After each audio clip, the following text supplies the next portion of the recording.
In the last lecture, we connected our Express application to MongoDB database. Now in that database, we want to create a hotels collection from our Express application, and we also want to insert some documents in that hotels collection. For that, we will have to create a model, and using that model, we can create a collection and perform CRUD operations on that collection from our Express application.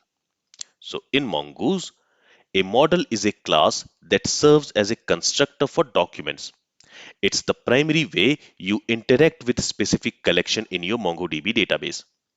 A mongoose model is an object that acts as a blueprint for documents within a collection, and it provides an interface for performing database operations like querying, creating, updating, and deleting documents from the collection.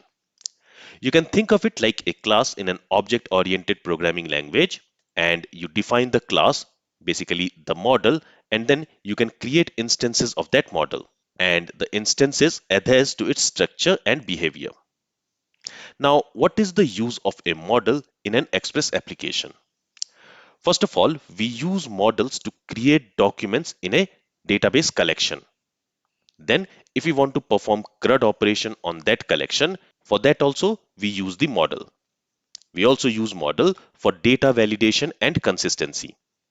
And then we can also execute some pre and post save hooks defined in the schema, which allows us to run custom logic before or after a database operation. So all this is possible with the help of a model. So in this lecture, I'll show you how we can create a model and how we can use that model for creating a collection in the database, and in that collection, how we can insert documents with the help of model. So for that, let's go to VS Code. And here, after we are connected to the database, what I'm going to do is I'm going to create a simple model. I'm going to call it as hotel. So the convention is your model name should start with an uppercase. Now, in order to create a model on the Mongoose object, we have a method called model. Okay, and to this model, first we need to specify the model name. Here in this case, the model name is going to be hotel. And then for that model, we want to create a collection in the database. So what should be the name of that collection? I want to call that collection hotels. So as the second argument, I can specify the collection name. And what I'll also do is I'll go back to Atlas, or I can also open Compass. Okay, here we have this hotels collection already present in the book my stay database. So this Compass is already connected to our hosted database. So from here also I can go ahead and I can drop this collection.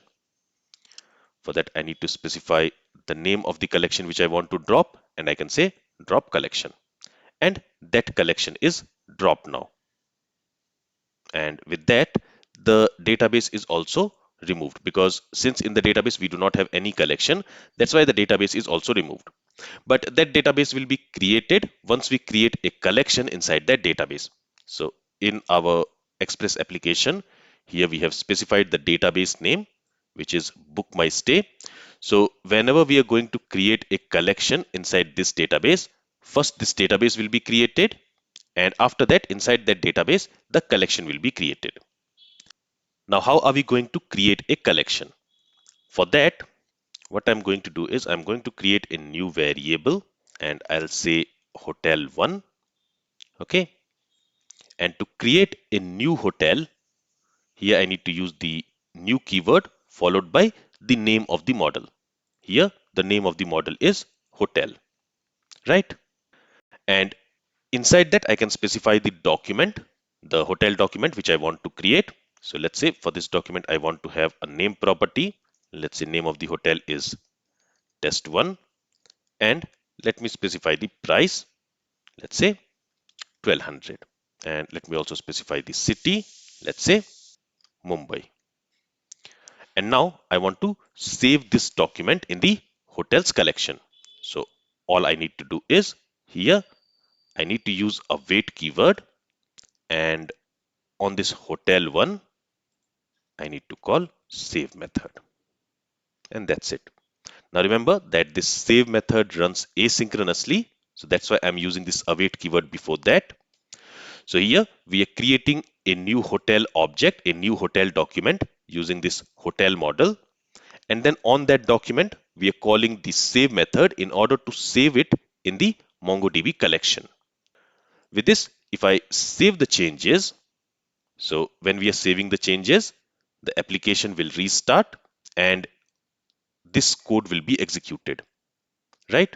Here what we are doing, we are creating a model, and using that model, we are creating a hotel object and we are saving it. Let's go to the terminal once and let's see if we have any error. Okay, we do have an error and it says await is only valid in async functions.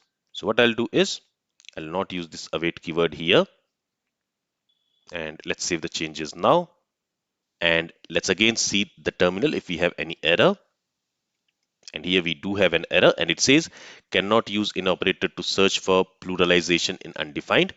Basically, we have this error because here to this model as the first argument, we are passing the model name. Okay.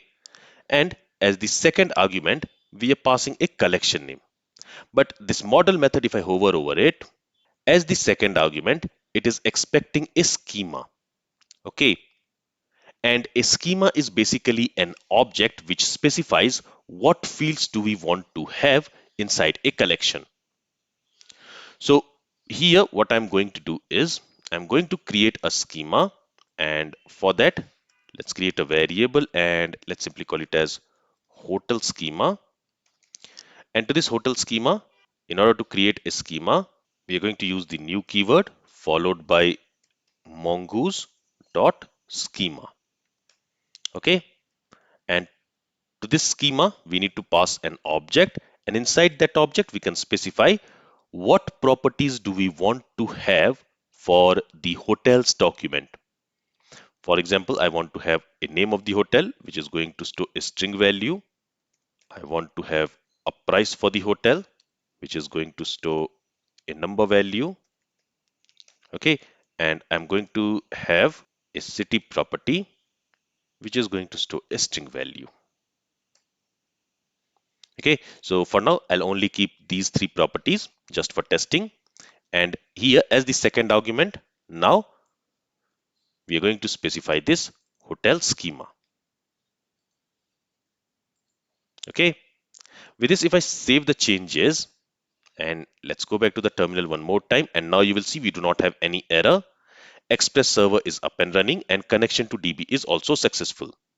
That means all this code has been executed successfully, which also means that this document should be created inside the hotels collection.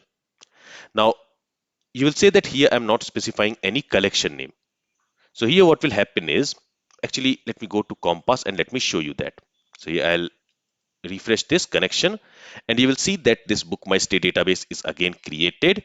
In that database, we have this hotels collection. So this is also created. Now how this name is taken? So basically this hotels collection, this name is coming from this hotel model. So while creating the collection name, what it has done is it has converted this name all to lowercase and then it has pluralized it. That's how the collection name has been created from this model. Okay. So if I go back to Compass and there if I open the hotels collection, you will see that there we have one hotel object which is test1 whose price is 1200 and where the city is Mumbai. So it is the same document which we saved. So in this way, using a model, we are able to perform create operation.